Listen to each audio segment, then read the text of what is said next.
分享之爱，爱是分享。嗨，大家好，欢迎来到五哥分享。今天给大家分享的是 CM Toys 新品太阳骑士，它的预定价格呢不到1000块钱，整体是一个合金压铸的材质。话不多说，直接拆箱。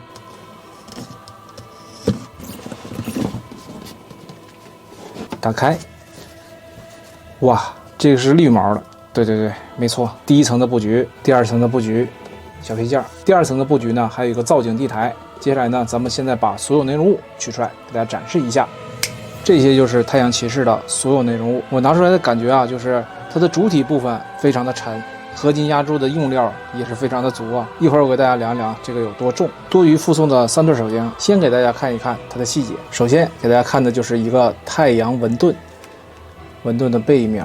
大家玩过黑暗之魂，应该对这款的肯定有印象。给大家看的就是2个元素瓶，这2个元素瓶的颜色还是比较透明的。一把太阳直剑，这把太阳直剑呢，它是一个合金压铸的材质。太阳骑士的头盔里面也有保护头条的泡棉。我觉得这个如果按照游戏的还原角度来讲呢，这个做旧的效果还是非常重的。这个羽毛呢一定要斜一点 ，OK， 这样。这个就有那味儿了。造景地台，我个人还是喜欢造景地台，因为你摆在柜子里面也好，还是自己放在桌子上，效果还是有加分的。做的这种沙漠土地的效果。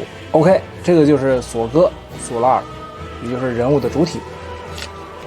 整体方面啊比较沉，将近1斤多。最重的就是在它的脚型的部分，整体它是一个铁脚啊。盔甲的部分呢都是合金压铸的，然后这个脚型呢非常的重，而且是一个实心的材质。应该是为了保持站立性，所以这个站立性没问题。你看我一站就站上了。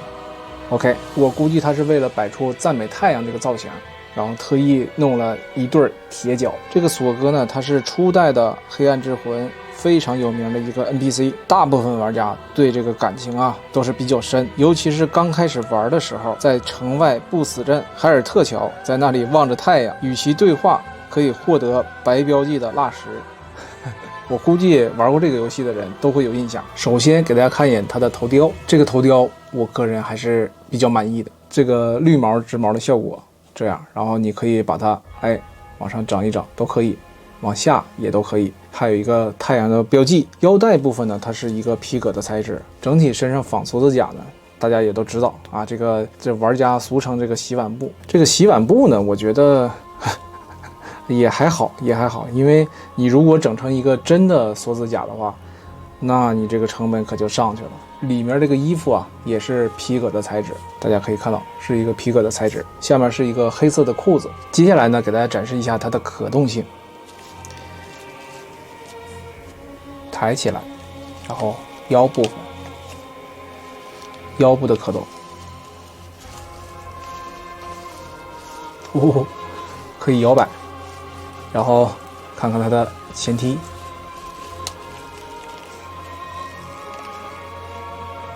前踢，后踢，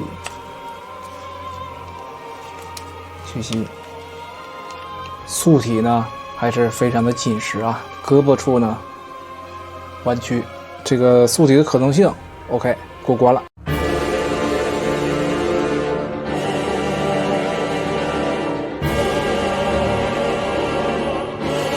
这款 CM 的太阳骑士出自于黑暗之魂，我个人是比较喜欢它这颗头雕，做的也是中规中矩。身上合金压铸的盔甲部分并不是很多，做旧的效果也是比较重一些。我估计 CM 的设计师也是比较喜欢暗黑之魂啊，否则这么多的题材，他竟然出了这个索哥索拉尔，一定是情有独钟。我觉得这款造型最符合的还是赞美太阳。这里我要说一嘴啊，刚开始我抬起素体双臂的时候，发现并不能抬起来很高。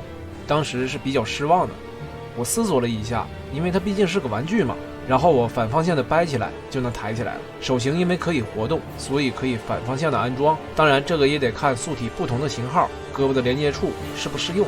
最后这样赞美太阳的造型就呈现在我们的眼前了。太阳真是伟大，宛如一位超凡的父亲。说到赞美太阳，值得一提的是啊，德国哲学家尼采同样对太阳有着非同寻常的热情。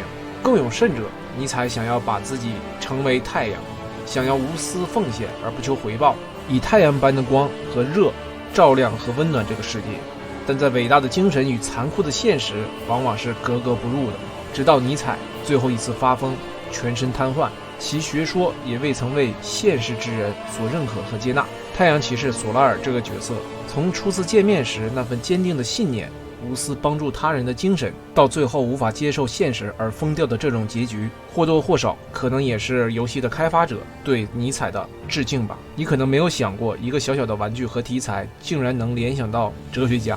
是啊，很多时候就是这么的有意思。这里不得不提一下埃及神话，同样也是围绕着太阳神拉来展开的。五哥最后还要跟大家说一嘴题外话，每天晒10分钟的太阳对大家的身体还是很有好处的。好，这期的太阳骑士今天就分享到这里，接下来呢还有很多的新品和更好玩的等着大家，记得关注，给咱们视频点赞和收藏，评论你对太阳骑士的看法，分享是爱，爱是分享。我是五哥分享，我们下期视频约好再见。